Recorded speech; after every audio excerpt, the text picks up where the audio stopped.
Sir வணக்கம் sir. வணக்கம் மார்சால். ஒரு ஸ்டாலின் தடிச்சே நிக்கலாம் அப்படின்னு எடுக்கிற அந்த முடிவை எப்படி பாக்குறீங்க? அது முடிவு இல்லை, பரிசீலிங்கன்னு ராஜா கேட்கிறாரு. அது நாங்களா யாரையும் அனுப்ப மாட்டோம், மற்றபடி நாங்கள் தனிச்சு நிற்க தயாருங்கிறாரு. யாரையும் அனுப்ப மாட்டோம்னு சொன்னதும் டக்குன்னு பிரேமலதா அம்மையார் சுதீஷன் போய் பார்க்குறாங்க. ஸோ நாங்கள் திமுகவோட தான் நிற்கோங்கிறத அவங்க உறுதிப்படுத்துறாங்க. மற்றபடி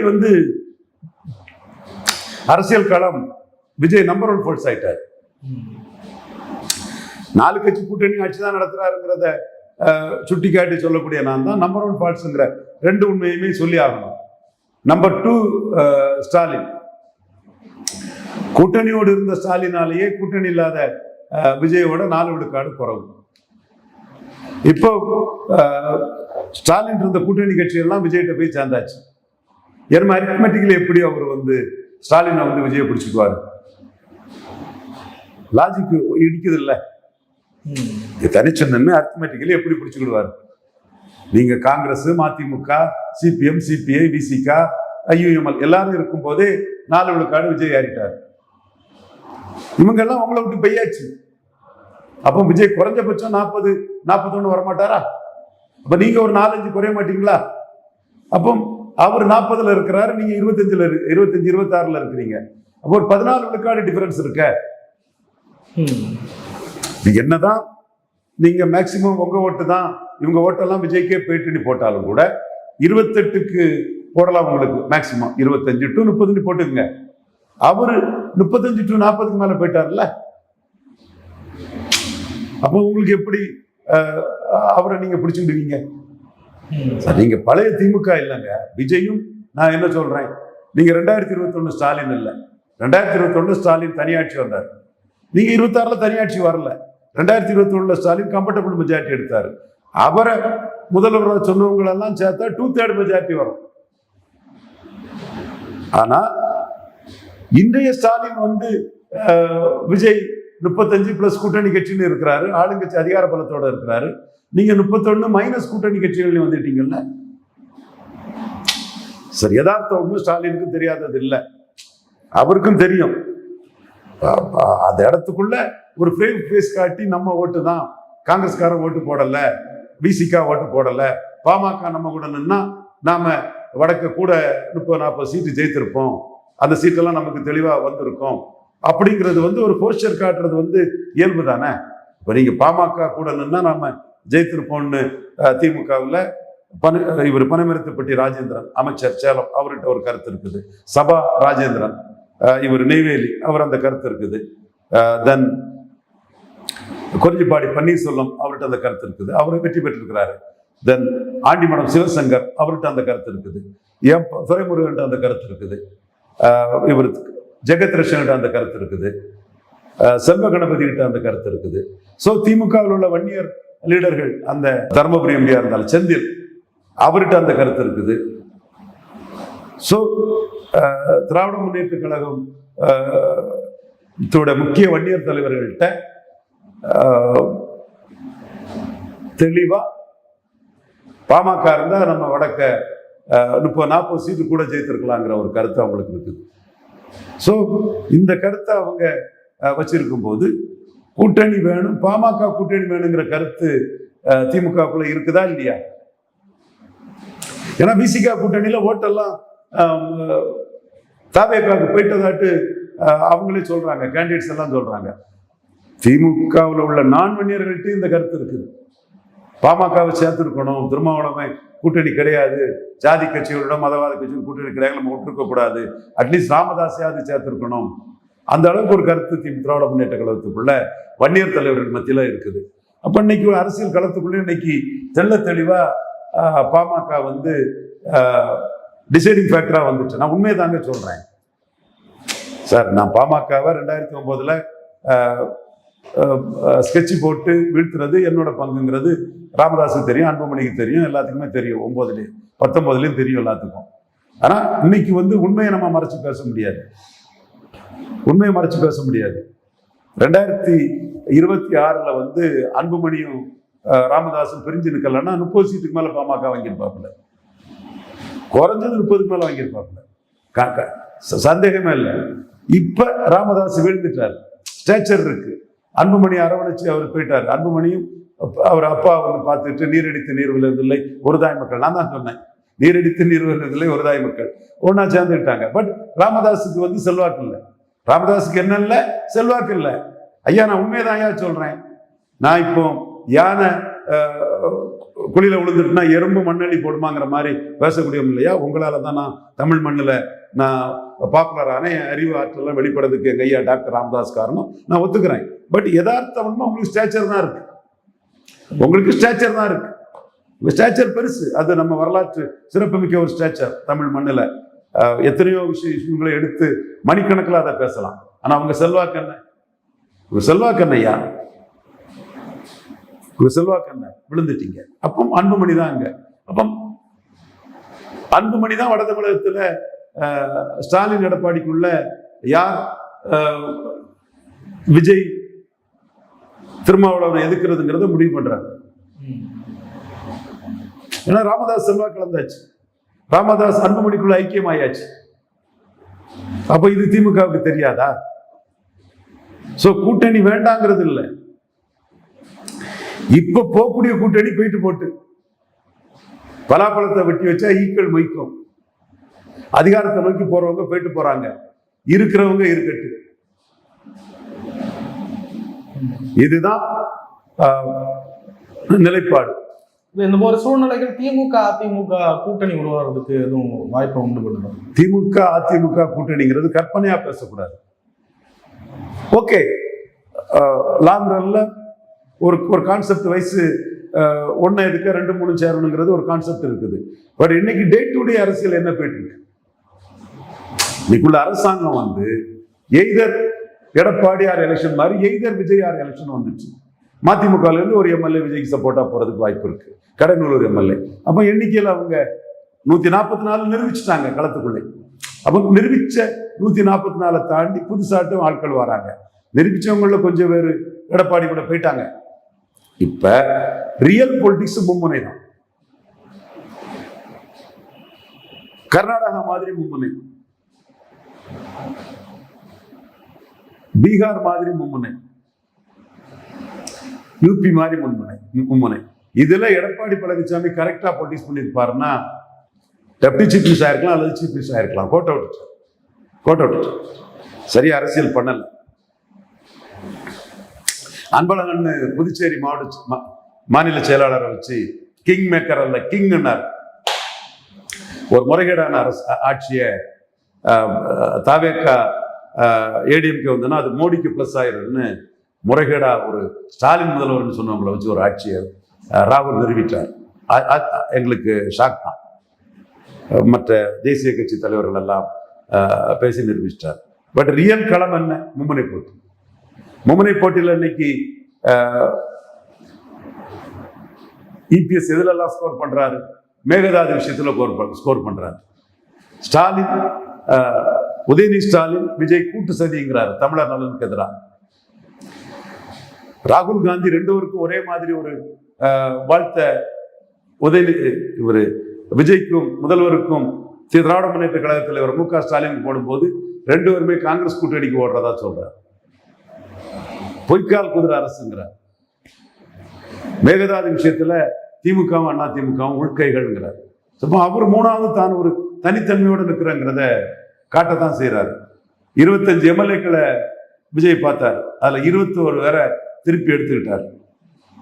அதுல 2 பேர் இப்போ ஒருத்தர் விஜயபாஸ்கர் போயிட்டாரு, 4 பேர் முன்னாடியே ரிசைன் பண்ணிட்டு போயிட்டாங்க. எது எப்படின்னாலும் இந்த களம் வந்து மும்முனை போட்டி தான். பெருந்துறையில ஜெயிக்கணும்னாலும் அதுல வேலுமணி வேணும்னு நினைக்கிறார். காரணம் சட்டசபையிலே பாஜக எம்எல்ஏ வெற்றி பெற்றதுக்கு வேலுமணியை பாராட்டிட்டு போறார். தங்கமணி அவரும் தோத்து போனாலும் அவர் ஒரு விழால கவுண்டர்ல ஒரு பெரிய லீடு. அப்போ பெருந்துறை அன்று தாராபுரத்தில் ஃபைட் பண்ணதுக்கு 2 விழால கவுண்டர் லீடர்ஸ் வேணும்னு நினைக்கிறார்.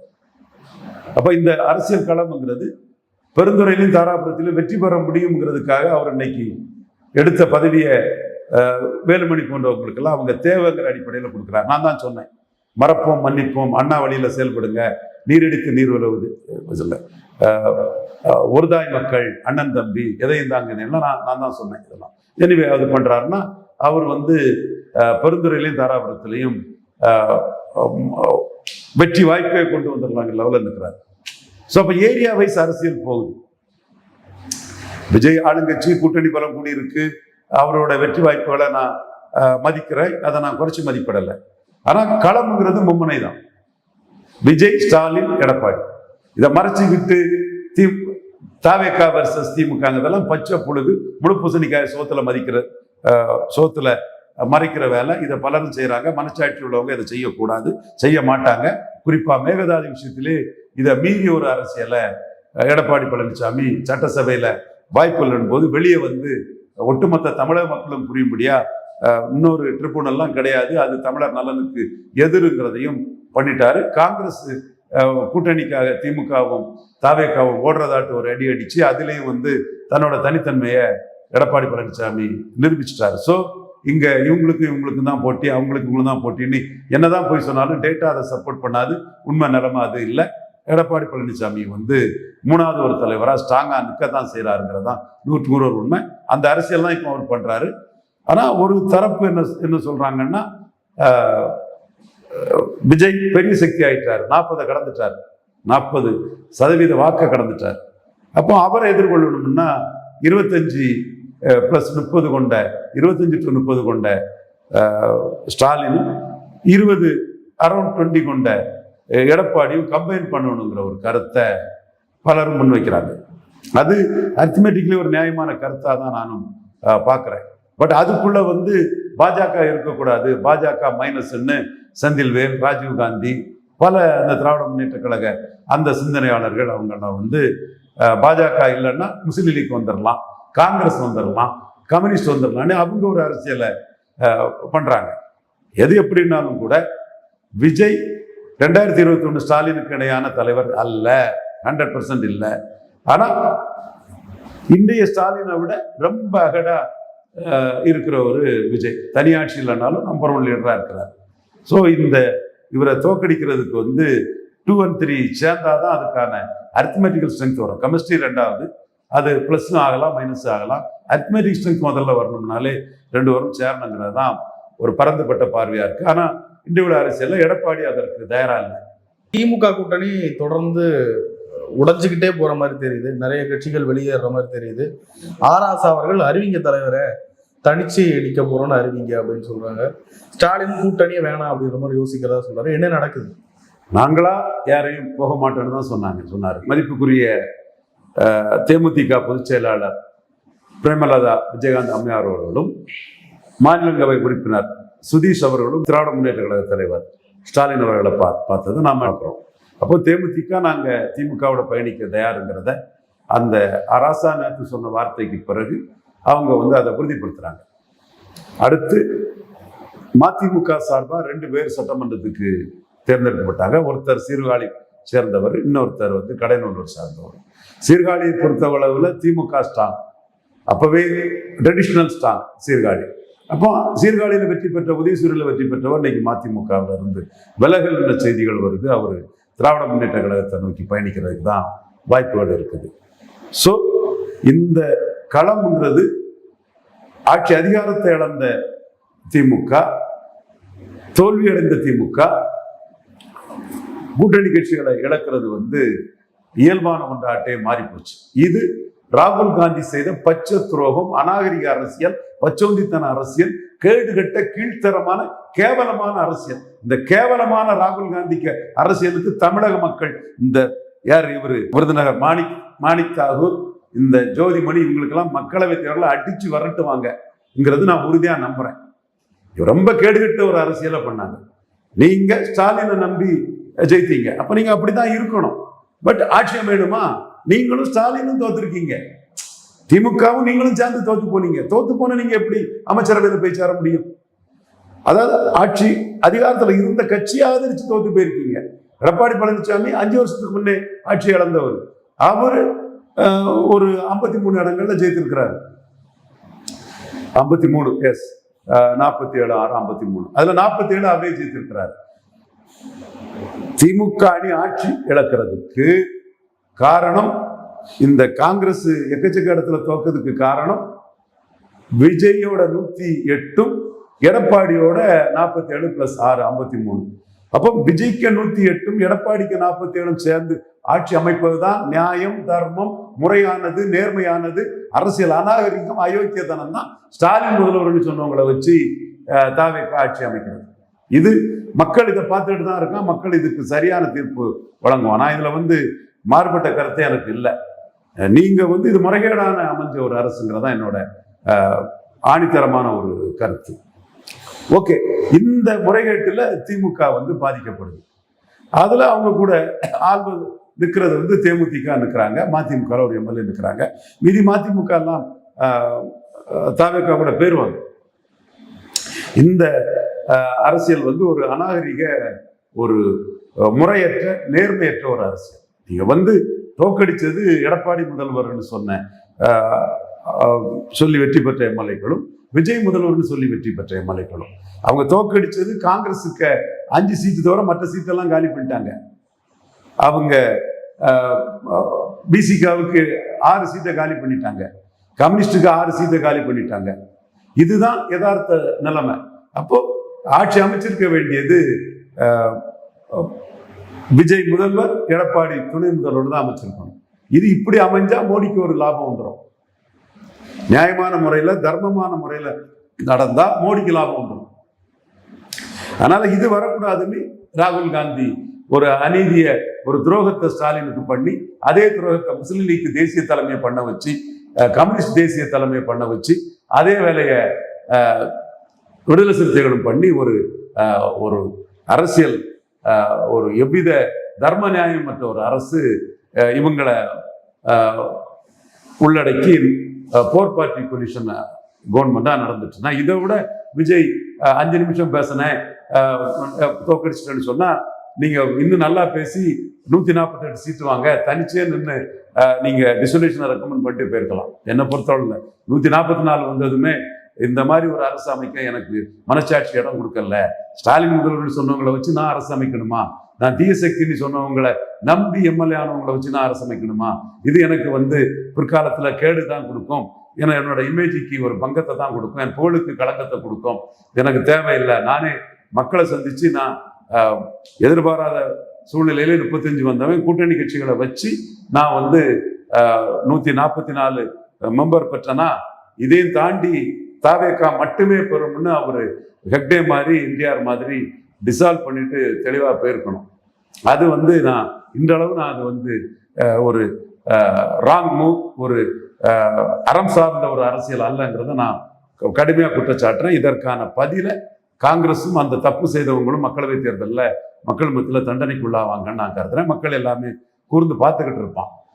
அந்த அடிப்படையில தான் விஜய் அவர்களுக்கு என்னுடைய சஜஷன் என்னன்னா, என்னோட கருத்து வெளிப்படையான தெரிவிக்கணும்னா, நீங்க இப்படி ஒரு ஸ்டாலின் முதல்வர்னு சொன்னவங்களை வச்சு ஒரு ஆட்சி அமைச்சுக்கிட்டு அதுல நீங்க 5 நிமிஷம் பேசுறேன், ஸ்டாலினை தோக்கடிச்சுன்னு பேசுறலாம் அர்த்தமே இல்லை, மீனிங்லெஸ். அது ஒரு அர்த்தமற்ற ஒரு மீனிங்ஃபுல்லான ஒரு லீடராட்டு நீங்க எமர்ஜாயி வாங்க, டிசொல்யூஷனை ரெக்கமெண்ட் பண்ணிட்டு பட்ஜெட்டை போட்டுக்கிட்டு இப்போ நீங்க ஊழல் அற்ற அரசு கொடுக்குறீங்கன்னு வேம்பு சிறிதரை பாராட்டிட்டார் ஒரு தொழிலதிபர். அவருக்கு உங்களை பாராட்ட வேண்டிய அவசியம் இல்லை. உண்மையிலே நீங்க அவர் இலவசமாக கொடுக்கக்கூடிய கல்விக்கு நீங்க நோ அப்ஜெக்ஷன், லைசன்ஸ் அதிலெல்லாம் காசு வாங்கலைங்கிறக்காக வேம்பு சிறிதர் உங்களை பாராட்டி இருக்கிறாரு. அப்போ நீங்க இதை இந்த மாதிரி பார்ட்டி பண்ணிடலன்னு பல இதுகள்லையும் சொல்றாங்க. புல்டர்ஸ் இது சொல்றாங்க, இது தென் பத்திரப்பதிவுத்துறையில் சொல்றாங்க, கல்வித்துறையில் சொல்றாங்க. பாராட்டணும், நம்ம இதை தொடரணும், நிலைக்கணுங்கிற பாராட்டுறோம். அதை விட இந்த நல்ல இமேஜை வச்சுக்கிட்டு நீங்க துரோகத்தால மக்களால் புறக்கணிக்கப்பட்ட கட்சியில இருந்து, தோற்கடிக்கப்பட்ட கட்சியில இருந்து விட்டகுறை தொட்டகரையா 4ல் 1 5ல் 1 வந்த துண்டுகளை வச்சு நீங்க ஆட்சி அமைச்சுக்கிட்டு, அது ஸ்டாலின் முதல்வரா சொல்லி வந்தவங்களை ஆட்சி அமைக்க வைக்கக்கூடிய உங்க அவமானத்துல இருந்து தப்பி நீங்க உங்க புகழை காக்கக்கூடிய அளவுக்கு, உங்க செல்வாக்கை நிரூபிக்கக்கூடிய அளவுக்கு ஹெக்டே என்டிஆர் பாணியில மீண்டும் ஒரு ஃப்ரெஷ் எலெக்ஷன்ஸ் நீங்க போறத உண்மையிலே நடுநிலையாளர்கள் பாராட்டுவாங்க, வரவேற்பாங்க. அதை விட்டுக்கிட்டு இந்த ஸ்டாலினை தனிமைப்படுத்துறேன், அதை படுத்துறேன்னு சொன்னா அது இன்னும் வர நாட்கள்லே விஜய்க்கு இமேஜை ரொம்ப அசிங்கப்படுத்தும், கேவலப்படுத்தும். அது வீரபாண்டியன் அவர் 5ல் 2 ஜெயித்துக்கிட்டு இந்த அரசே தன்னரசுங்கிற மாதிரி பேசுறாரு. இவர் தளி ராமச்சந்திரன் அவர் தான் எல்லாம் தாங்கி பிடிக்கிற மாதிரி பேசுறாரு. 2 எம்எல்ஏல ஒருத்தர், அவருக்கு அமைச்சரவை இல்லைங்கிற எண்ணம் இருக்கலாம். தென் திருமாவளவன் ஸ்டாலின் விஷயத்துல உங்களை அடிச்சிட்டாரு. நீங்க யார் தேவையான ஆட்சி நடத்துறீங்களோ அவரே ஸ்டாலின் விஷயத்துல உங்களை அடிச்சிடுறாரு. முத்தரசன் அவருக்கும் பாண்டியனுக்கும் என்ன பிரச்சனையோ யாது பிரச்சனையோ தெரியாது, முத்தரசன் போட்டு வெளுத்து எடுத்துட்டாரு. தென் சுப்பாராயன் கம்யூனிஸ்ட்ல இருந்தாலும் கவுண்டர், எடப்பாடி வர முடியல அந்த மாதிரி கூட சொல்லுவாங்க. சொன்னாலும் கூட அவர் சொல்ல கருத்து நியாயமாங்கிறத நம்ம பார்ப்போம். அதே மாதிரி ஜோதிமணி ஹார்ஸ் ரைடிங்கை ஏற்றுக்க முடியாதுங்கிறாங்க. எடப்பாடிக்காக தான் சொல்றாங்கன்னு கூட ஒரு சிலர் சொல்றாங்க. அது ஒரு லாபி இருக்குது அப்படின்னு சொல்றாங்க. வாட் எவர் மேபி, சொல்ற கருத்துல நியாயம் இருக்கு. அப்போ உங்களுக்கு எதிராட்டே உங்க அமைச்சர்கள் 2 அமைச்சரை வச்சிருக்கக்கூடிய கட்சி எம்பிஏ உங்களுக்கு எதிராக பேசுறாங்க. ஸோ இப்படி நீங்க பார்த்துட்டீங்கன்னா அந்த கூட்டணியில் இருக்கக்கூடிய எல்லா கட்சிகளுமே முஸ்லீம் லீக் யாரும் இதுவரை பேசல. ஆனா அவங்க முஸ்லீம் இடஒதுக்கீட்டு 5 விழுக்காடு உயர்த்தினுங்கிறாங்க. அது பிற்படுத்தப்பட்ட இந்துக்களை பாதிக்கக்கூடிய ஒரு விஷயம். அது புள்ளி விவரங்கள் இல்லாமல் செய்யக்கூடாது. பட் முஸ்லீமுக்கு செய்யக்கூடாதுன்னு அநியாயமா நான் சொல்ல மாட்டேன். 3 விழுக்காடு கலைஞர் கொடுத்ததுனால தான் போலீஸ் துறையில் இன்னைக்கு முஸ்லீம் சகோதரர்கள் கான்ஸ்டபிள் இந்த ஏரியாவிலாம் இருக்கிறாங்கிறத நான் வரவேற்கிறேன். எல்லாருக்கும் மான நாடு, எல்லாருக்கும் அந்த பிரதித்துவம் வேணும்னு. பட் நீங்க இந்து நாடார்கள், இந்து யாதவர்கள், இந்து உடையார்கள் இவங்களை பாதிக்கூடிய அளவில் பிசி முஸ்லீம் இடஒதுக்கீடை ஏற்றுக்கிறத சும்மா உயர்த்துறதை ஏற்றுக்கொள்ள முடியாது. எனிவே எல்லா பிரச்சனையுமே உங்களுக்கு ஒரு 4 கட்சி கூட்டணி ஆட்சியாக தான் நீங்க ஸ்டாலின் கவர்மெண்ட் இருக்கு, விஜய் கவர்மெண்ட் இருக்குது. ஸோ அதிகாரத்தை நோக்கி ஸ்டாலின்கிட்ட இருந்து சில ஆட்கள் விஜய்கிட்ட வராங்க, மதிமுக வந்துருவாங்க. ஸோ இந்த சிச்சுவேஷன்ல இந்த ஸ்டாலின் முதல்வர்னு வந்த ஆளுங்களை வச்சு ஆட்சி அமைக்கணுமாங்கிறத உங்க மனச்சாட்சிப்படி உங்க செல்வாக்க நீங்க 5 நிமிஷம் பேசுனதுக்கே அப்பாவை காணலன்னு சொல்லக்கூடிய அளவுக்கு இருக்கக்கூடிய நீங்க இந்த அவமானத்தை தாங்கிக்கிட்டு இந்த ஸ்டாலின் முதல்வர்னு சொல்லி ஒரு 70% தோத்து 25% ஜெயித்து எடுத்து வந்தவங்களை வச்சு ஆட்சியை காப்பாற்றணுமா? அப்படி ஒரு பதவி உங்களுக்கு தேவையாங்கிறத தமிழக முதல்வர் ஜோசப் விஜய் தான் யோசிக்கணும். டே 1ல இருந்து நான் தான் சொல்லிட்டு இருக்கிறேன். It is up to Vijay to take கால். நான் சொல்றது சரிங்கிற மாதிரி தான் விஜய் கான்சியஸ் படி யோசிப்பார்னு கருதுறேன். பட் கூட இருக்கவங்க என்ன சொல்றாங்கன்னு தெரியல. எனிவே இந்த அதிகாரம் தான் திமுகவில் உள்ள கூட்டணி கட்சிகளை ஒன்னொன்னா திமுக விட்டு ஓட வைக்கிறதுங்கிறது என்னோட கருத்து. மதிமுக திமுக கூட்டணியிலிருந்து வெளியேறுகிறது அப்படின்றது திராவிட முன்னேற்ற கழகத்திற்கு ஒரு பின்னடைவு. கண்டிப்பா ஒரு கூட்டணி கட்சி வெளியேறது பின்னடைவு தான், அதுல எந்த மாற்றமும் இல்லை. ஆனா மதிமுகவை பொறுத்தளவுல திமுக 4 எம்எல்ஏ தானே கொடுத்தாங்க. 4 உதயசூரியன்ல தான் கொடுத்தாங்க. 1.1 ஒரு எம்பி தான் கொடுத்தாங்க. ஸோ இது மதிமுக திமுக உறவுங்கிறது ஒரு லெவல்ல 6 விழுக்காடு ஓட்டு அண்ணன் வைகோ எடுத்திருந்தாரு, 5.9. ஆனா கலைஞர் 5 சீட்டு தான் கொடுத்தாரு. ஆனா ராமதாஸுக்கு வைகோ வாழப்பாடி ராமதாசன் எடுத்ததுக்கு 6 சீட்டு கொடுத்தாரு. இன்னும் சொல்ல போனா இதை பண்ணி கொடுத்ததே நான் தான். அன்னைக்குள்ள சூழல் நம்ம அன்னைக்கு சொன்னோம் ஜெயலலிதா அம்மையார்கிட்ட, ராமதாஸ் சோசியல் ஃபோர்ஸு அது அதிகம் கொடுங்கன்னு சொல்லும்போது இன்னைக்கு 4ல் நிறுத்த வேண்டிய ராமதாஸை 5 சீட்டா கொடுத்தாரு. வாழப்பாடிக்கும் இலவச அனுப்பா 1 கொடுத்துட்டாங்க ஜெயலலிதா. அதே மாதிரி 6 விழுக்காடு எடுத்த அண்ணன் வைகோவுக்கு ஜாஸ்தி கொடுத்துருக்கணும். அப்பவே 98லேயே ஜாஸ்தி கொடுத்துருக்கணும்.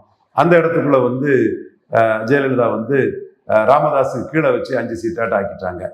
ஸோ இந்த மதிமுகவோட அந்த பாதிப்பு 98ல இருந்தே தொடர ஆரம்பிச்சிட்டு, அதற்கு பிறகு 99ல் திராவிட முன்னேற்ற கழகம் பாமகவுக்கு 8+1 கொடுத்துட்டாங்க. மதிமுக கூட்டணியில வேண்டாங்கிற மாதிரி கலைஞர் முடிவு பண்ணிட்டாரு. அப்புறம் இலக்கணி செஞ்சு தலையிட்டு எங்க சீட்டை கொடுக்கணும்னு சொல்லி ஓரளவு பஞ்சாயத்து முடிஞ்சு 99 கூட்டணி வந்தாப்புல. அதுக்கு பிறகு 2004ல் திருச்சி அல்லது பொள்ளாச்சி அணி போட்டு கண்ணப்பனா எல்ஜி அணி போட்டு இது பண்ண வைகோ அண்ணன் ஜெயில இருந்து அண்ணன் கலைஞரே முடிவு பண்ணுன்னு சொல்ல அந்த பஞ்சாயத்து ஓடிச்சு. இதுக்கிடையில 2001ல் கூட்டணியில் இருக்க முடியாத நிலைமை வந்தது. அதே மாதிரி 2006ஆம் ஆண்டு கூட்டணி அதிமுக சைடு வைகோ வர சூழல் வந்துடுச்சு. ஸோ மதிமுகவும் திமுகவும் சந்தர்ப்பம் காரணமாட்டு 99 நின்னாலும் 2001 நிற்கல, தனிச்சு நின்றுட்டார் வைகோ. 2004 நின்னாலும் 2006 நிற்கல. எப்படி போய் கடைசியா ஏதோ மக்கள் நல கூட்டணிக்கு பிறகு 2021 நின்னாங்க. அதுக்கு பிறகு 24 அந்த பிரச்சனை வந்துட்டு ஒரு சீட்டுன்னு ஆயிட்டு கடைசியில் 26 நின்றுட்டாங்க. ஏன்னா 26 வேற ஆப்ஷன் இல்லை. இப்போ விஜய் ஒரு ஆப்ஷன் வந்துச்சு, மதசார்பற்ற கட்சிகளுக்கு விஜய் ஒரு ஆப்ஷன் வந்துச்சு. இதான் பாயிண்ட்டுங்க, ஆப்ரேட்டிங் பாயிண்ட் இதுதான். அன்னைக்கு மதசார்பற்ற கட்சிகளுக்கு ஆப்ஷன் இல்லை, இன்னைக்கு மதசார்பற்ற கட்சிகளுக்கு விஜய் ஒரு ஆப்ஷன் வந்துட்டாப்ல. ஸோ அவங்க விஜயை நோக்கி நகர்றாங்க. தோல்வியடைந்த அதிகாரத்தை இழந்த ஸ்டாலினை விட்டு விலகி செல்றாங்க. 2 ரீசன், தோல்வி அடைஞ்சதும் அதிகாரத்தை இழந்ததும், இந்த 2 தான் ரீசன்ஸ். வைகோ சொல்ற நிறைய அவமானங்களை செஞ்சிச்சோம். கிளைகளே இல்லாத கட்சிக்கு 8 சீட்டு, இன்னும் ஒரு முடிஞ்சு போற நிலைமையில இருந்த கட்சிக்கு 10 சீட்டு, ஒரு ராஜ்யசபா. இதெல்லாம் எங்களுக்கு பெருத்த அவமானங்கள், நிறைய இது மாதிரி தாங்கிட்டே இருந்திருக்கோம். அதுதான் திமுகவினுடைய சில நிகழ்வுகளும் காரணம். இது முடிவெடுக்க வேண்டியது திராவிட முன்னேற்ற கழகம். அப்பவே ராமதாஸுக்கு 4% தான் இருந்தது, ராமதாஸுக்கும் வாழப்பாடி ராமமூர்த்திக்கும். ஆனா அவங்களுக்கு 6 இடங்கள் கொடுக்கப்பட்டது. வைகோவுக்கு அதன்படி பார்த்தா 7 அல்லது 8 இடம் கொடுக்கப்பட்டிருக்கணும், 5 இடம் தான் கொடுக்கப்பட்டது. ஸோ அந்த அவமானம் அல்லது குறை மதிப்பீடு அல்லது வேற ஆப்ஷன் இல்லாம take it or leave it offer கொடுத்து ட்ரீட் பண்றது மதிமுகவுக்கு 98 உருவாயிடுச்சு. இதான் உண்மை நிலைமை. காரணம், நீங்க வெயிட் பண்ணிருக்கணும். ஒரு தோல்வியிலே டக்குன்னு ஜெயலலிதா அம்மையார் பின்னாடி புதுக்கோட்டையில நல்ல ஓட்டு எடுத்தீங்க நீங்க, ஜெயலலிதா எமர்ஜி ஆயிட்டாங்க. உடனே டக்குன்னு ஆண்டி கலைஞர்னு ஜெயலலிதா அம்மையார்ட்ட போயிட்டீங்க. அப்போ ஆண்டி கலைஞர் நீங்க பண்ணுவீங்க, உங்களுக்கு வேற வழி இல்லை, கொடுக்கறத வாங்கிப்பீங்க. டாக்டர் ராமதாஸ் திமுகவிலையும் நிற்கலாம், நம்மகிட்டே நிற்கலாம், இங்கேயும் காட்டி அங்கேயும் காட்டி பேரம் பேசுவாரு. அப்போ அவருக்கு அவரை விட்டுறக்கூடாது, விட்டா அவரு திமுக போயிடுவாரு. வைகோ விட்டாலும் திமுக போயிட மாட்டாரு. அவரு ஆப்ஷன் இல்லை, ஆப்ஷன் இருக்கு, ஆப்ஷனை ஓப்பன் பண்ணி பொலிட்டிக்ஸ் பண்ணல. இந்த சூழ்நிலையில தான் நம்ம 2006ஆம் ஆண்டு ஆப்ஷனை ஓப்பன் பண்ணி பொலிட்டிக்ஸ் பண்ணதுக்கு அண்ணன் வைகோ அண்ணன் நான் பேசி பார்த்தேன். அது இன்னைக்கு 35 சீட்டு வாங்கினார். அப்போ நல்ல சீட்டு வாங்கியிருக்கலாம், பட் 35 சீட்டு வாங்கினார். சாய் வித் சித்ரா லட்சுமணன் பேட்டியில நான் அதை சொல்லியிருக்கிறேன். அப்போ இவர் அதிமுக ஆப்ஷனை ஓப்பன் பண்ணிடுவாரோன்னு கலைஞர் பதறிட்டார். உடனே 25 சீட்டு தாரான்னாரு. கடைசியா 35 சீட்ல அதிமுக அலைன்ஸ் போனாப்ல. ஸோ இங்க சீட்டு கொடுக்கறது குறைக்கிறதெல்லாம் ஆப்ஷனை பொறுத்து தான். தேமுதிகவுக்கு பாஜக ஆப்ஷன் இருந்தது.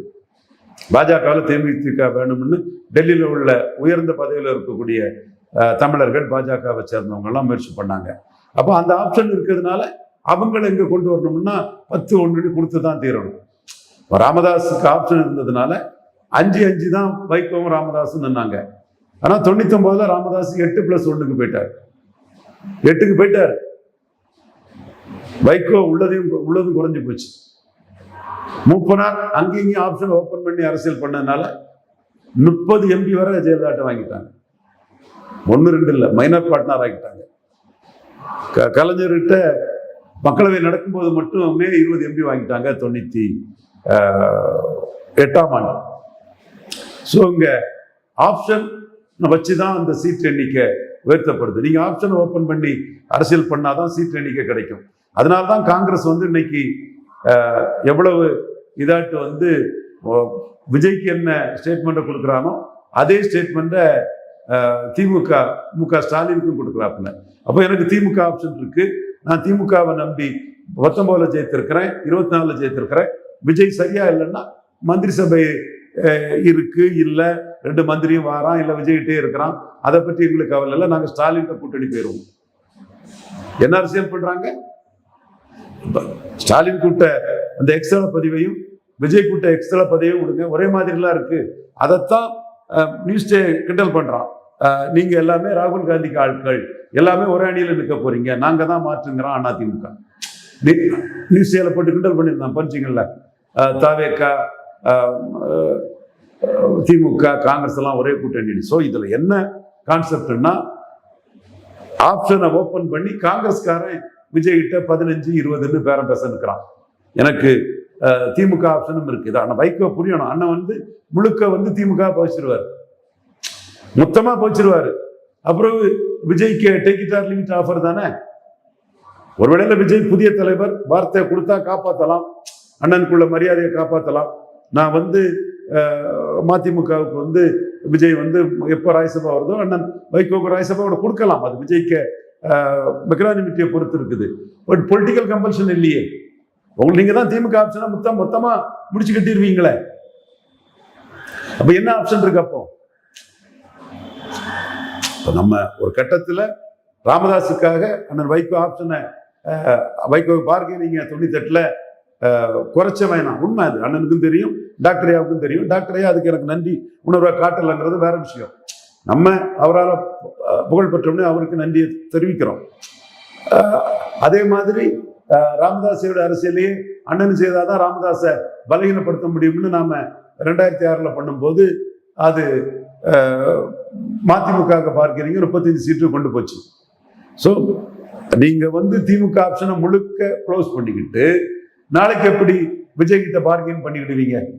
மீண்டும் சொல்றேன், விஜய் பெருந்தன்மையா அண்ணன் வைகோக்கு ராஜ்யசபா கொடுத்தா நானே விஜயை பாராட்டுறேன். எனக்கு நான் ஒன்றும் பிரச்சனை இல்லை, அண்ணன் வந்து தகுதியானவர் தான் இருக்கு.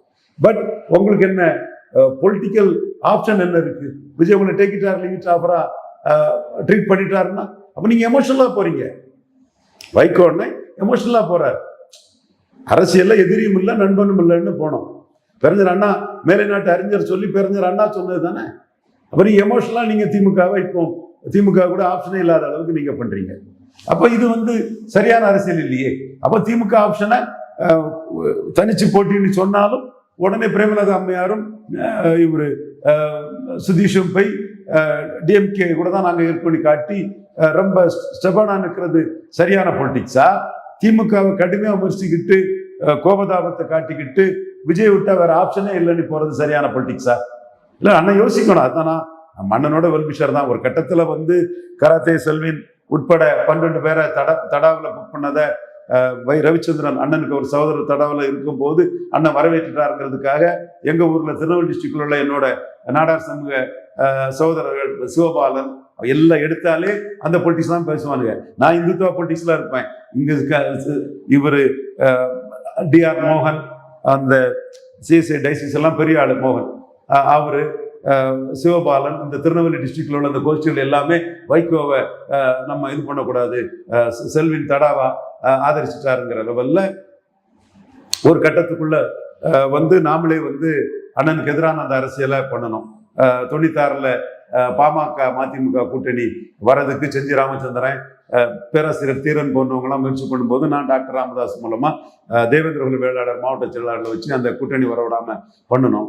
அதே மாதிரி 98 வரும்போது மதிமுகவோட பாமக பெரிய இதாட்டுக்குள்ளதே நம்ம பண்ணணும். இப்போ நாம வந்து மனப்பூர்வமா சொல்றோம், அண்ணனுக்கு அரசியல் மண்ணுக்கு மக்களுக்கும் மிகப்பெரிய அளவுக்கு சேவை செய்த, ஜாதி மதம் கடந்து சேவை செய்த அண்ணன் வந்து மெர்கண்டைல் பேங்க் மீட்புக்கு முன்னோடியா நின்ன,